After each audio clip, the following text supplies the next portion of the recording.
এরপরে প্রশ্ন হলো, বিশ্ব ইজতেমায় যাওয়াটাকে অনেকে বেদাত বলে মন্তব্য করছেন। এ বিষয়ে আপনার দৃষ্টিভঙ্গি কি, দয়া করে জানাবেন।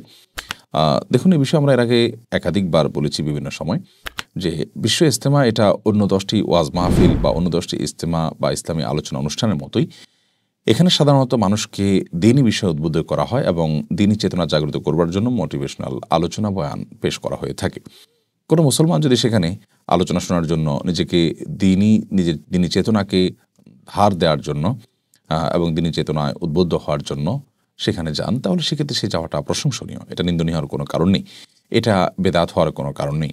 তবে যদি কেউ এখানে যাওয়াটাকেই স্বতন্ত্র ইবাদত মনে করেন এবং এখানে যাওয়াটাকেই স্বতন্ত্র সওয়াবের কারণ মনে করেন, কিংবা এটার কোনো অলৌকিক এবং আধ্যাত্মিক কোনো বিশেষত্ব আছে সেরকম বিশ্বাস থেকে তিনি যান, তাহলে সেটা নাজায়েজ হতে পারে, সেটা ভ্রান্তি হতে পারে।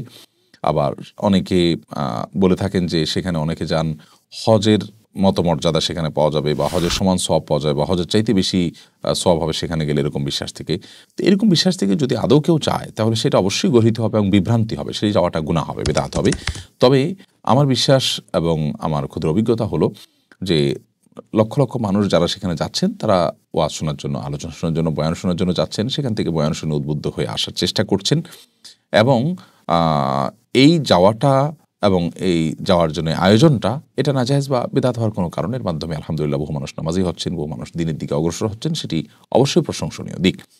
যদি সেখানে কোনো ভুল কথা বলা হয়, ভুল কোনো আলোচনা করা হয়, তাহলে সেই জায়গাটা নিন্দনীয় হতে পারে। সেটা তো শুধু বিশ্ব ইজতেমার সাথে খাস নয়, সেটা তো যেই কোনো দিনই মাহফিলই হতে পারে ধরনের ভুল কথা। তাই বলে ওই মাহফিলটাকে বিদআত বলার তো কোনো কারণ থাকতে পারে না, এই সম্ভাবনার কারণে অন্তত।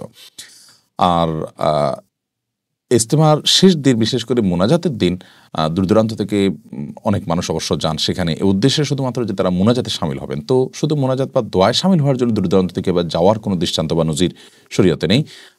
দিনই আলোচনা শোনার জন্য যাবেন, সেটি মৌলিকভাবে প্রশংসনীয় এবং তার মাধ্যমে আমরা উপকৃত হব, এতে কোনো সন্দেহ নেই। সেখানকার আলোচনার যে বিষয়বস্তু আছে, বক্তব্যের যে বিষয়বস্তু আছে, সেগুলো আমরা যেমনটি বললাম সাধারণত মোটিভেশনাল স্পিচ হয়ে থাকে। অতএব মোটিভেশনাল স্পিচ শোনার জন্য আপনি সেখানে যাওয়াটা, এটাকে নিন্দনীয় মনে করা বা বেদাত মনে করা আমি কোনো কারণ অন্তত দেখছি না।